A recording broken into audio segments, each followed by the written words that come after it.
大家好，歡迎嚟到高息香港嘅頻道。今次呢條影片會講下陽光房地產最新嘅業績。我哋都好簡單介紹下間公司先。陽光房地產投資信託基金是房地產投資信託基金，自2006年12月21日於香港聯合交易所有限公司上市，為投資者提供投資於物業的機會。物業組合包括位於香港之11個寫字樓及6個零售物業，可出租面積合共約1.300萬平方尺，於2024年12月31日的估值總額為港幣17933.600萬元。寫字樓物業分佈於核心和非核心商業區，而零售物業則坐落於地區交通樞紐、新市鎮及人口稠密的市區地點。用返人話去講呢間公司，就係當年恒基把佢旗下一堆二線三線嘅寫字樓及商場透過呢間公司上市，因此除了大新金融中心呢個寫字樓物業以及上水中心及新都城商場外，其他物業都係收入不多，不是最頂尖嘅物業。2025年3月11日，陽光房地產基金發佈了截至2024年12月31日止18個月的全期業績公告，如在於日期為2023年12月5日之公佈。今次份全期業績的年度更改乃因應財政結算日由6月30日改為12月31日而編製，所以今次業績條數係過去18個月的業績，而不是過去一年的業績。因此，今次份全期業績數字只供參考，不可以直接比較上次份業績。管理層指，按可比較基準，整個2023年每基金單位分派20仙，2024年全年為18.4仙，按年降8%。若純按年度比較，可分派收入為3.37億元，按年下跌2.06%。按2024年12月31日收市價每基金單位1.86港元計算，報期間的年度化分派收益率為9.8%。公告顯示，該期間內陽光房地產基金的收益達到12.363億港元，物業收入淨額9.577億港元，而可分派收入為4.997億港元，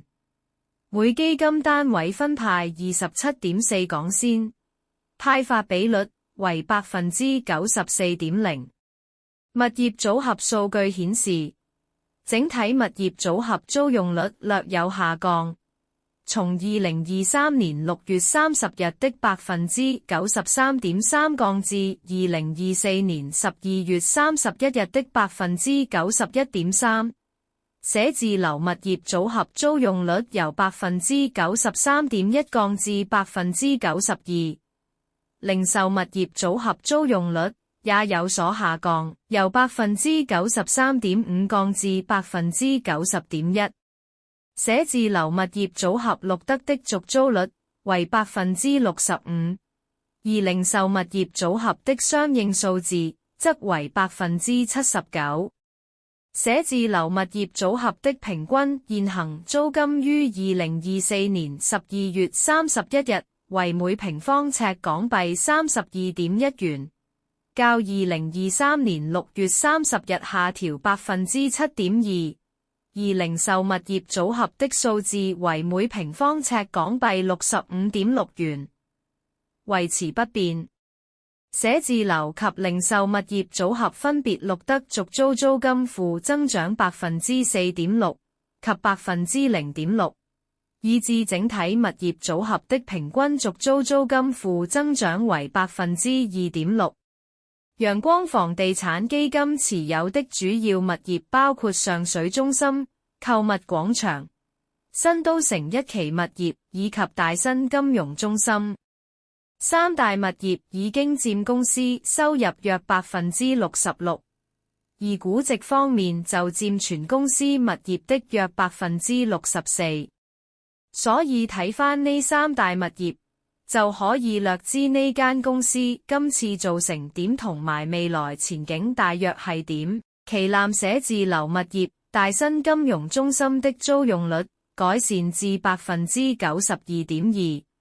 但是錄得續租租金負增長 8.2%， 當中包括一位主要租戶的租金檢討，而物業的現行租金則由2023年6月30日之每平方尺港幣 41.8 元下降 11.7% 至每平方尺港幣 36.9 元。執行董事兼行政總裁吳兆基表示，寫字樓續租方面，雖然市場整體空置率達 15% 至 16%， 但是他所見，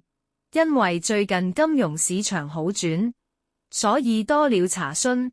旗下寫字樓租用率達 90% 以上，表現已很好。由於寫字樓供應仍較多，因此估計要回升至 95% 以上的出租率，仍要一段時間。集團會盡力而為。該集團首席策略官及資產管理聯席主管沈仲華稱，在業績報告期內，旗下大新金融中心有金融及銀行租戶租用全層，明年租約到期不多。租用率相對有壓力的甲級寫字樓而言仍然高企，因此大家不用太擔心。講得白些，就係公司大幅減租去留住啲寫字樓租戶。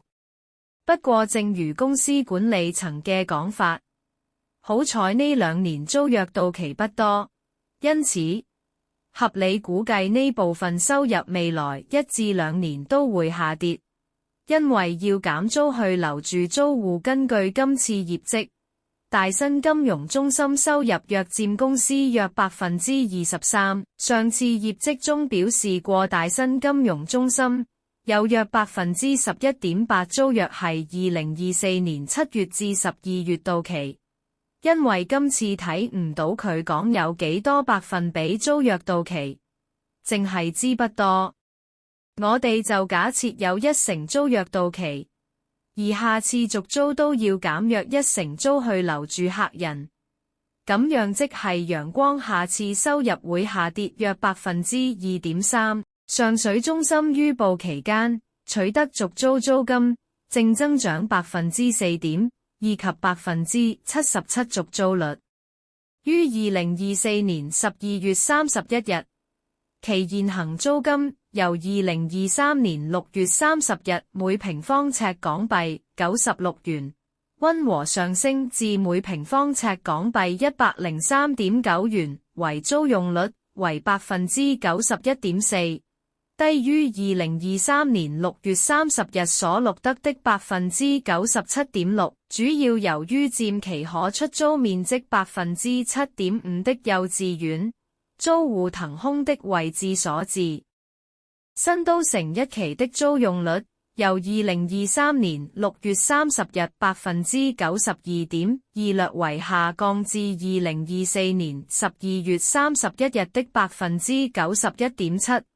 但於報期間保持 82% 的高續租率。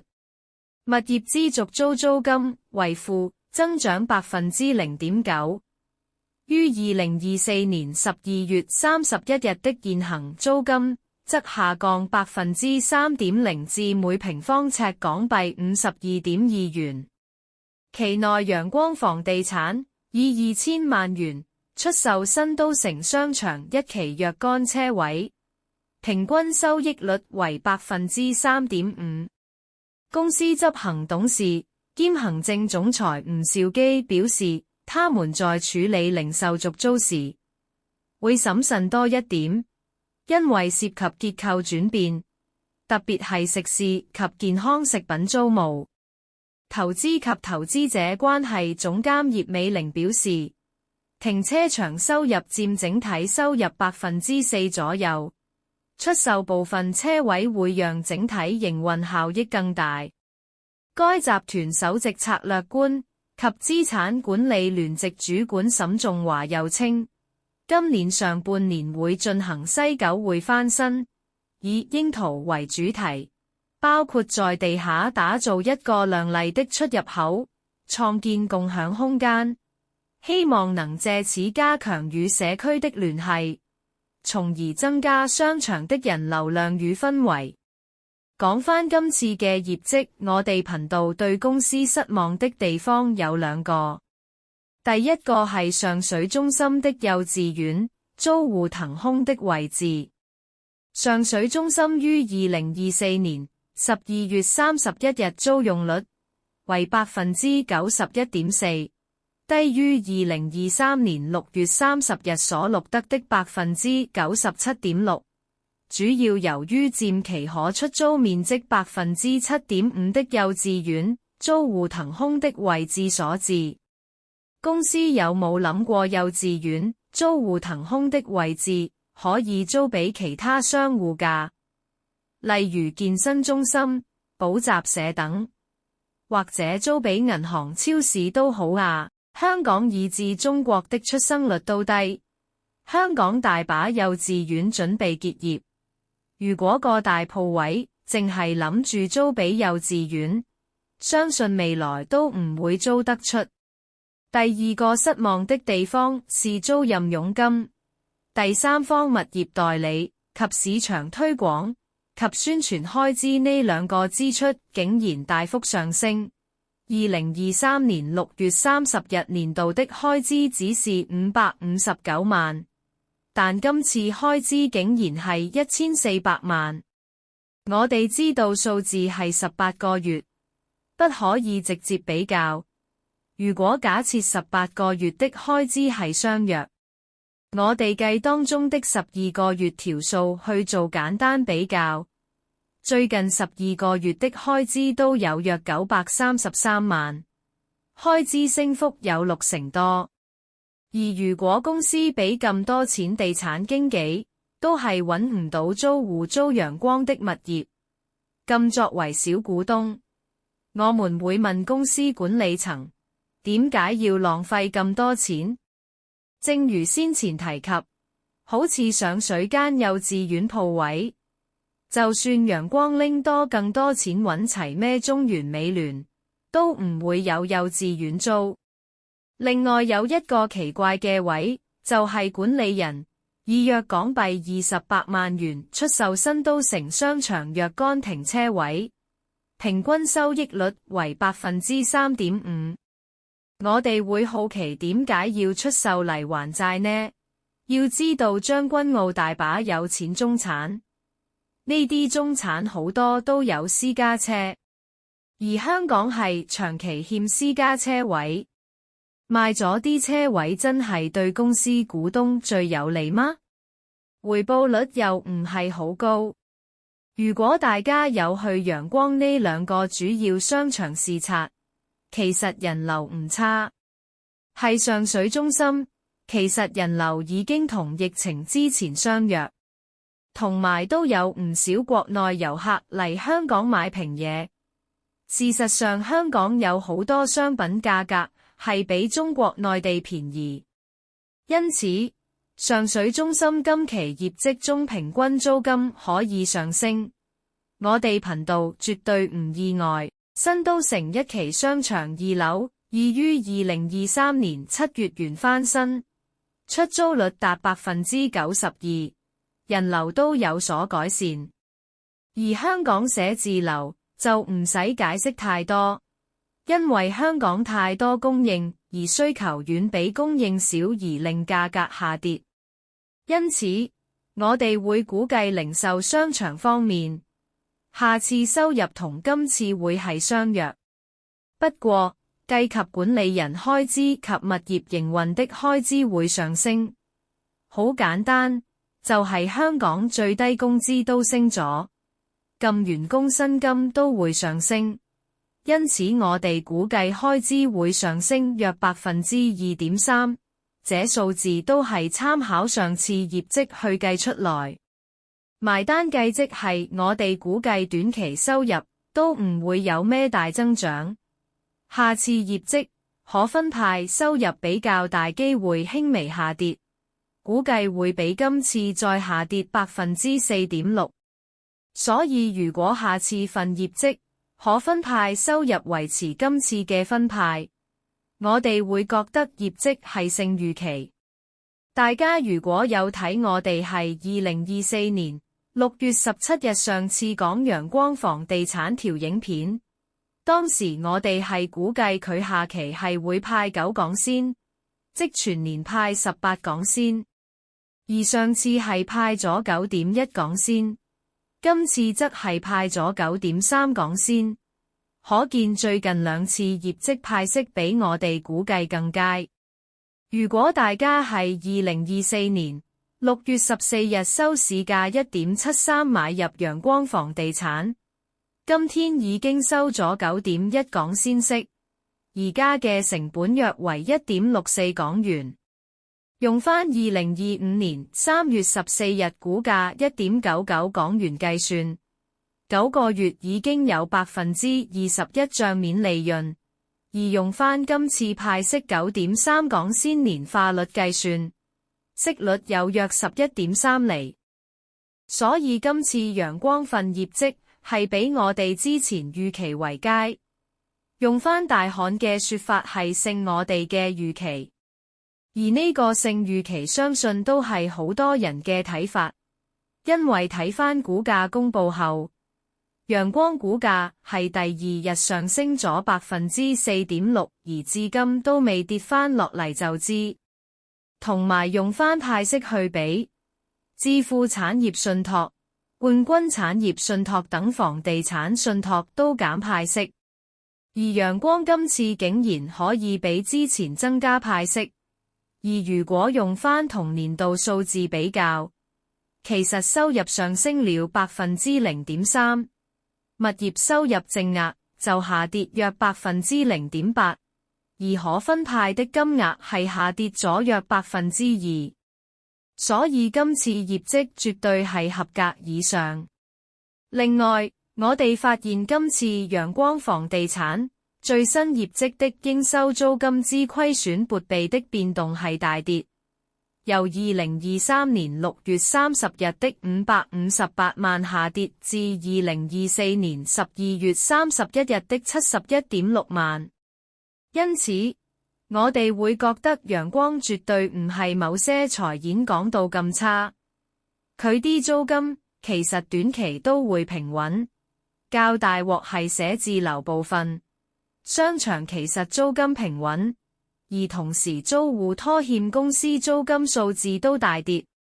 因此我哋會認為呢間公司最壞嘅時間可能已經過去。雖然公司管理層某些決定令人失望，但間公司又唔可以話差，因為民生商場及寫字樓始終有一定需求。如果用2025年3月14日收市價1.99港元加上佢今次派息0.093港元年化率計算，現價買入有約9.34厘，9厘息嘅股票絕對係有吸引力。同埋陽光有約一半係商場，一半係寫字樓，正因為佢咩都有些，因此未來租金大跌機會不大。估計總收入短期會同現在相若，因此陽光房地產係一隻有投資價值的收息股。係呢度高息，香港都要提提大家，在準備投資的同時，切忌盲目跟風，投資有風險。大家做投資決定前要諗清楚，最好做埋自己嘅分析，例如股票基本面、管理層過往嘅行事作風、派息歷史及行業前景等因素。此外，記得唔好瞓身買同埋唔好借錢買。仲有就係買之前最好計過數，知道就算買入後坐艇或輸晒都接受到，咁樣就可以考慮買入了。你而家睇緊嘅頻道係高息香港，係一個講下點樣搵多啲錢嘅頻道。例如我哋會介紹下不同嘅收息方法，例如房託、收息股、債券、指數型股票基金等等。同時係香港生活，樣樣嘢都貴，除咗開源我哋都可以諗下點樣節流。因此我哋呢個頻道都會介紹不同嘅優惠資訊俾大家，例如係香港及大灣區嘅優惠。希望今次呢條片可以分享到一啲資訊同諗法俾大家。唔知大家又點睇陽光房地產呢一隻房託呢？你又有沒有持有嚟收息呢？歡迎留言話俾我哋聽你嘅睇法。喜歡呢條片請按讚、訂閱及分享呢個頻道俾你嘅朋友，謝謝。我哋下次再見，拜拜。